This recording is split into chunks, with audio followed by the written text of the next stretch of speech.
Ang unang kabanata ng sulat ni San Pablo sa mga taga-Filipos. Si Pablo at si Timoteo, na mga alipin ni Kristo Jesus, sa lahat ng mga banal kay Kristo Jesus na nangasa Filipos, pati ng mga obispo at ng mga diakono. Sumainyo nawa ang biyaya at kapayapaang mula sa Diyos na ating Ama at sa Panginoong Hesukristo. Ako'y nagpapasalamat sa aking Diyos sa tuwing kayo'y aking naaalaala, na parating sa bawat daing ko ay masayang nananaing ako na patungkol sa inyong lahat.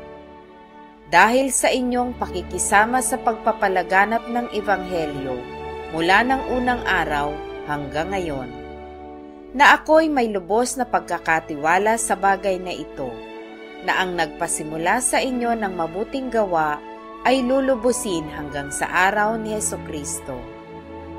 Gaya ng matuwid na aking isiping gayong tungkol sa inyong lahat, sapagkat kayo'y nasa aking puso, palibhasay sa aking mga tanikala at pagsasanggalang at sa pagpapatunay naman sa Ebanghelyo, kayong lahat na kasama ko ay may bahagi sa biyaya. Sapagkat saksi ko ang Diyos, kung gaano ang pananabi ko sa inyong lahat sa mahinahong habag ni Kristo Jesus. At ito'y idinadalangin ko, na ang inyong pag-ibig ay lalo't lalo pang sumagana nawa sa kaalaman at sa lahat ng pagkakilala, upang inyong kilalanin ang mga bagay na magagaling, upang kayo'y maging mga tapat at walang kapintasan hanggang sa kaarawan ni Kristo, na mga puspos ng bunga ng kabanalan na ito'y sa pamamagitan ni Hesukristo sa ikaluluwalhati at ikapupuri ng Diyos. Ngayon, ibig ko na inyong maalaman, mga kapatid, na ang mga bagay na nangyari sa akin ay nangyari sa lalong ikasusulong ng Ebanghelyo. Ano pat ang aking mga tanikala kay Kristo ay nahayag sa lahat ng mga bantay ng pretoryo at sa mga iba't iba pa. At ang karamihan sa mga kapatid sa Panginoon na palibhasay may pagkakatiwala sa aking mga tanikala ay lalong nagkaroon ng tapang upang salitaing walang takot ang salita ng Diyos. Tunay na ipinangangaral ng iba si Kristo sa kapanagilian at sa pakikipagtalo, at ng mga iba naman sa mabuting kalooban. Ang isa'y gumagawa nito sa pag-ibig, palibhasay nalalaman na ako'y nalalagay sa pagsasanggalang ng Ebanghelyo. Datapwat itinatanyag ng iba si Kristo dahil sa pagkakampi-kampi, hindi sa pagtatapat na ang iniisip ay dalhan ako ng kapighatian sa aking mga tanikala. Ano nga, gayon man sa lahat ng paraan, maging sa pagdadahilan o sa katotohanan, ay itinatanyag si Kristo, at sa ganito'y nagagalak ako. Oo, at ako'y magagalak. Sapagkat nalalaman ko na ang kahihinatnan nito'y sa aking ikaliligtas, sa pamamagitan ng inyong pananaing at kapuspusan ng Espiritu ni Kristo.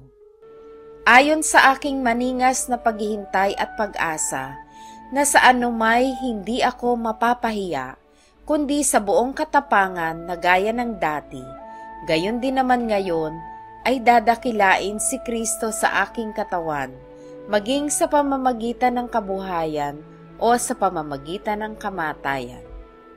Sapagkat sa ganang akin ang mabuhay ay si Kristo at ang mamatay ay pakinabang. Ngunit kung ang mabuhay sa laman ay siya kong palad, ito'y magiging mabungang pagpapagal, na aywan ko nga kung ano ang aking pipiliin. Sapagkat ako'y nagigipit sa magkabila, akong may nasang umalis at sumakay Kristo, sapagkat ito'y lalong mabuti. Gayon may ang manatili sa laman ay siyang lalong kinakailangan dahil sa inyo. At sa pagkakatiwalang ito, ay aking nalalaman na ako'y mananatili.